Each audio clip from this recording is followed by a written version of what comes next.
அஸ்மத்குருசமாரம்பாம் யதிசேகரமத்யமாம் லக்ஷ்மீவல்லபபர்யந்தாம் வந்தே குருபரம்பராம்.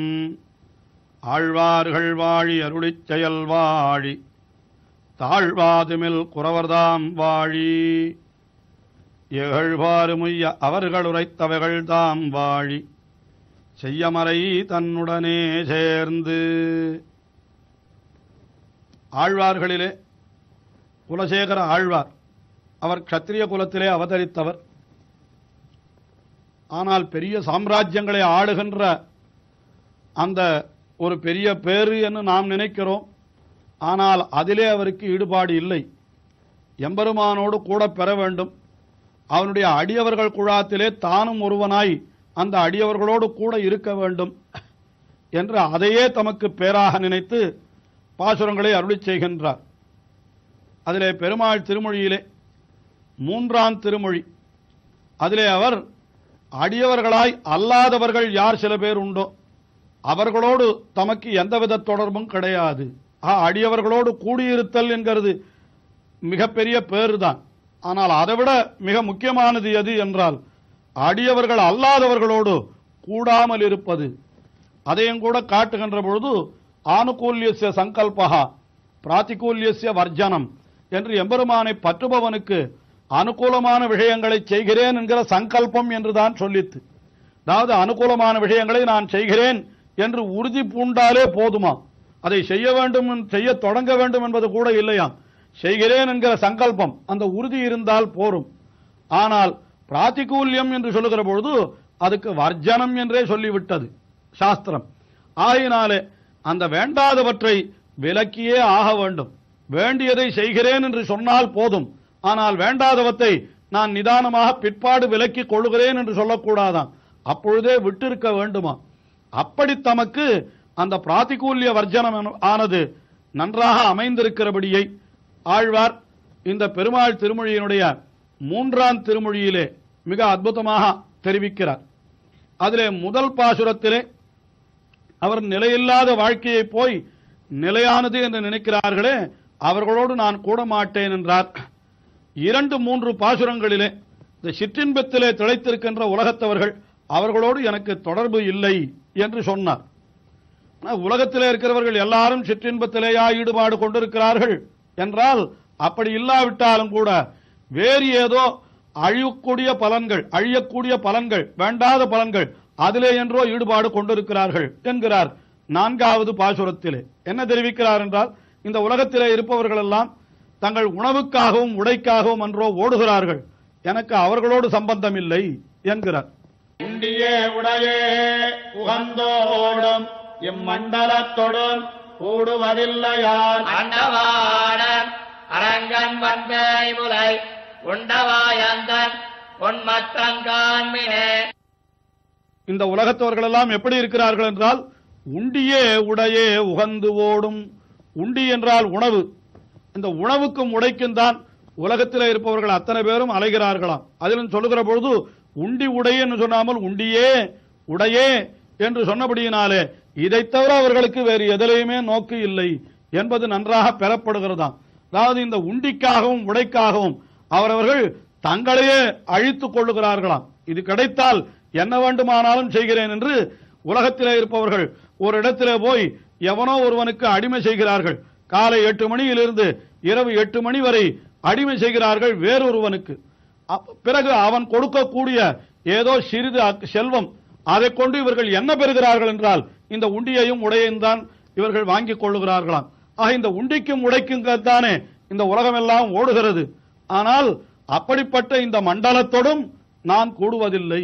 இப்படி உண்டிக்காகவும் உடைக்காகவும் இப்படி தங்களையே அழித்துக் கொள்ளுகிறார்களே, ஓயாமல் பறக்கிறார்களே, அவர்களிடத்திலே எனக்கு எந்த தொடர்பும் கிடையாது. உண்டியே உடையே உகந்து ஓடும் இம்மண்டலத்தொடும் கூடுவதில்லையான், நான் அவர்களோடு நான் கூடுவதில்லை.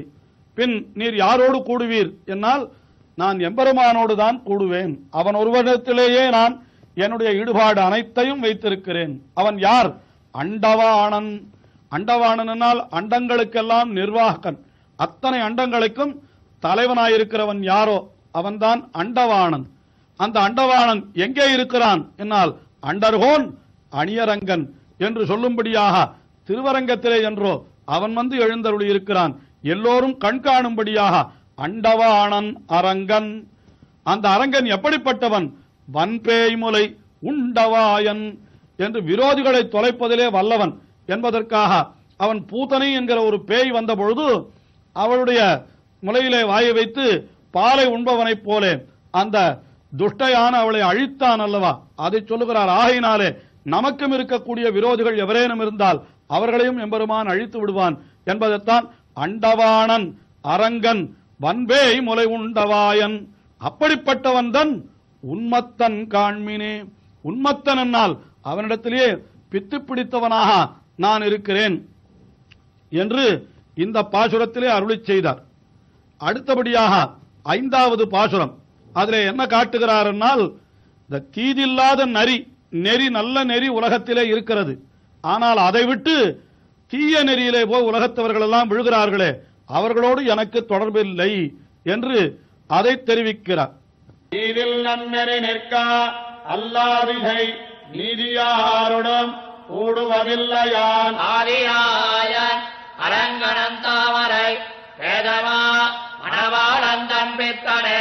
அந்த தீதில் நன்னெறி நிற்கா என்கிறார். அதாவது தீதில்லாத நன்னெறி உலகத்திலே இருக்கிறது. எம்பெருமானையே உபாயமாகவும் எம்பெருமானையே உபேயமாகவும் கொள்ளுதல், அதாவது அவனுடைய அருளாலே அவனை பெறுதல் என்கிறது இருக்கிறதே, அதுதான் தீதில் நன்னெறி. அந்த நெறி நிற்க அதை விட்டு விட்டு உலகத்தவர்கள் எல்லாம் என்ன செய்கிறார்கள் என்றால் அல்லாதிசை நீதியார். அல்லாதிசை என்னால் இந்த தீதில் நன்னெறிக்கு மாறான நெறி, அதாவது தீய நெறிகள் அதிலேயே செல்லுகிறார்கள். அல்லாதிசை நீதியாரோடும் அப்படிப்பட்டவர்களும் கூடுவதில்லை, அவர்களோடு நான் சேரப்பெற மாட்டேன். பின் நீர் யாரோடு செருவீர்? ஆதியாயன், உலகத்துக்கெல்லாம் ஆதியாய் காரணமாயிருக்கிறானே அந்த பகவான், உலகத்தை எல்லாம் படைத்தவன். அதுக்கு மேல அந்த படைத்தவன் யார் என்றால் அரங்கன். அரங்கன் என்றால் அவன் நமக்காக இங்கே திருவரங்கத்திலே வந்து பள்ளி கொண்டிருக்கிறான், நம்மை எல்லாம் கட்டாட்சிப்பதற்காக. அவன் எப்படிப்பட்டவன் என்றால் அந்தாமரை பேதை மாமணவாளன். அந்தாமரை பேதை என்னால் அழகிய தாமரை பூவிலே உதித்தவளான பெரிய பிராட்டியார்.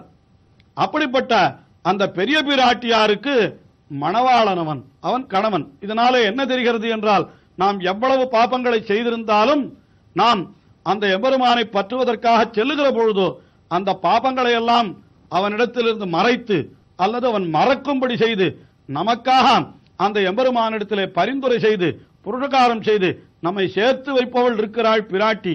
உலகுக்கெல்லாம் தாயான பிராட்டி அங்கே இருக்கிறாள். ஆகையினாலே அந்த பிராட்டியை முன்னிட்டுக் கொண்டு எம்பெருமானை பற்றினோமானால் நமக்கு எல்லா பேரும் கிட்டிவிடுமே. அதைத்தான் தெரிவிக்கிறார் அந்தாமரை பேதை மாமணவாளன். அப்படிப்பட்ட எம்பெருமானுக்கு நான் பித்தன் என்று இந்த பாசுரத்திலே தெரிவித்தார் ஆழ்வார். அடுத்தபடியாக எம்பரத்தர் என்று தொடங்குகின்ற அடுத்த பாசுரம், அதிலே என்ன தெரிவிக்கிறார் என்றால், என்னை போன்றவர்கள் எம்பெருமானோடு கூடியிருக்க வேண்டும், அடியவர்களோடு கூடியிருக்க வேண்டும் என்று இத்தையே பாரித்திருப்பவர்கள், இவர்களோடுதான் நான் கூடுவேன். அவர்கள் அல்லாதவர்கள் யாரேனும் இருந்தால், அதாவது என்னை போன்றவர்களாய் இராதவர்கள் யாரேனும் இருந்தால் அவர்களோடு நான் கூட மாட்டேன் என்று அடுத்த பாசுரத்திலே தெரிவிக்கிறார். எம்பரத்தர் அல்லாருடன் கூடலம் உம்பர் வாழ்வை ஒன்னாகக் கருதலம் தம்பிரான் அமரர்க்கு அரங்கநகர் எம்பிரானுக்கு எழுமயம் பித்தனே. எம்பரத்தர் என்னால் என்னை போன்றவர்கள், எம்பரத்தர் அல்லாருடும் என்றால் என்னை போன்றவர்கள் அல்லாதவர்கள். நான் எம்பெருமானிடத்திலே ஈடுபட்டிருக்கிறேன், அவனுடைய அடியவர்களிடத்திலே ஈடுபட்டிருக்கிறேன். அப்படி எம்பெருமானிடத்திலும் அடியவர்களிடத்திலும் ஈடுபடாதவர்கள் யாரோ அவர்கள்தான் அல்லாதவர்கள். எம்பரத்தர் அல்லாதவர்கள் அவருடன் கூடலன் என்னால் அவர்களோடு நான் கூடவே மாட்டேன். ஏனென்றால் அவர்களுக்கு பகவத் பக்தியும் இல்லை, பாகவத பக்தியும் இல்லை. ஆகினாலே அவர்களோடு நான் எம்பரத்தர் அல்லாரோடும் கூடலன். ஆனால் நான் எப்படிப்பட்டவர்களோடு சேருவேன் என்றால் தம்பிரான் அமரர்க்கு அரங்கன், அமரர்க்கு தம்பிரான் அரங்கநகர் எம்பிரான், அவனுக்கு எழுமையும் பித்தனை என்னால் 7 கால பிறவியிலையும் அவனுக்கே நான் பித்தனாயிருப்பேன் என்று இப்படியே இந்த தம்முடைய கருத்தை 6வது பாசுரத்திலேயும் தெரிவிக்கிறார். எம்பரத்தர் அல்லாரொடும் கூடலன், இவர்களோடு நான் சேரமாட்டேன் என்று சொன்னாரே. உடனே உமக்கு பெரிய ராஜ்யம் தருகிறோம், உமக்கு இந்த பூலோகத்திலே நீர் ஆளுகின்ற ராஜ்யம் இது மிகவும் சாதாரணமானது, இதைவிட உயர்ந்த பேரு உமக்கு சொர்க்கலோகத்திலே இருக்கக்கூடிய பேரு, அதையே தருகிறோம் என்று சொன்னால் அதையும் நான் விரும்ப மாட்டேன். உம்பர் வாழ்வை ஒன்றாக கருதலன் என்றால், உம்பர் வாழ்வு என்றால் அந்த சொர்க்கலோகத்திலே இருந்து அப்படி ஆளக்கூடிய இன்பத்தையே அனுபவிக்கக்கூடிய ஒரு பேராம், அதையும் நான் ஒரு பொருளாக மதிக்க மாட்டேன். ஏனென்றால் இதெல்லாம் நம்மை மறுபடியும் இந்த உலகத்திற்கே கொண்டு வந்து விடும், சம்சார வாழ்க்கையிலே தள்ளிவிடும். ஆனால் அதெல்லாம் எனக்கு வேண்டாம். பின் எனக்கு என்ன வேண்டும் என்றால் அந்த எம்பெருமான் அவன் எப்படிப்பட்டவன் என்றால் அமரர்க்கு தம்பிரான், தம்பிரான் அமரர்க்கு என்று தேவர்களுக்கெல்லாம் தலைவனாயிருக்கிறான், நித்தியதூர்களுக்கு நாதனாயிருக்கிறான் எம்பெருமான்.